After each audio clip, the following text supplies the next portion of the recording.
Life as We Know It with Tom Walton. Every kid should have a hobby, they say. For a lot of kids today, their hobby is their cell phone. For them, staring at their little screen is an obsession.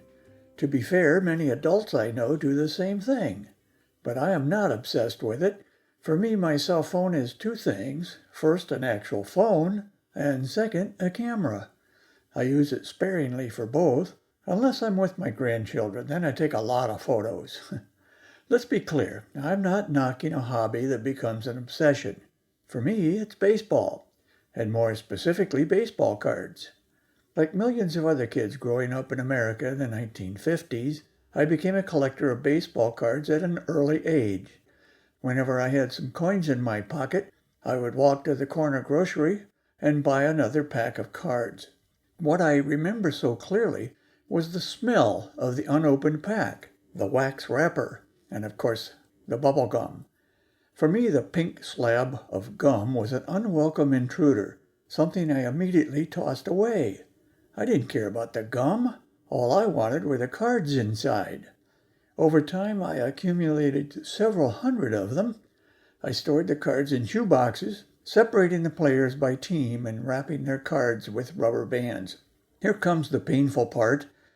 Eventually, during my high school years, my interests turned to other things, a development that is fairly typical for teenage boys. Even so, I kept my shoe boxes full of cards in my closet, and there they sat, until they didn't. At some point after I headed off to college, my collection disappeared. My mother did not try to deny her part in the mystery. She figured I had moved on and one day threw them all out. It's a sad and familiar story you've heard before, right? Maybe it happened to you. Moms just don't get it. So imagine my surprise recently when I discovered a small batch of cards from the 1950s stashed away in a box in my basement. Somehow, Mom had overlooked them. Let me tell you about them. As I've confided before, I'm a lifelong Cleveland Indians fan. By the way, I still can't call them the Guardians. Forgive me. But what a stash to find all these cards decades later. First, the great second baseman Bobby Avila, the American League batting champion in 1954. Next, Vic Wertz, the power-hitting first baseman who was robbed of a World Series home run that same year.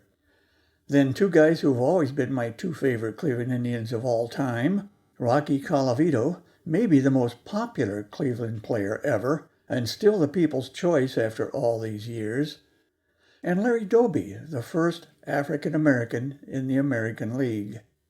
Herb Score's card is in the pile. I'm sure he was on a Hall of Fame trajectory until a serious injury changed everything. Finally, there is Al Rosen, the best third baseman in the league in those days. It doesn't matter what team you rooted for, but if you had your own collection of baseball cards, I hope your mom didn't throw them out. The few I have left may not have much financial value, but to me, they're priceless. Life as We Know It is written and hosted by Tom Walton and is a production of WGTE Public Media. Life as We Know It with Tom Walton can be heard on WGTE FM 91 every Monday afternoon during All Things Considered at 5:44 p.m. or hear past episodes at wgte.org/life.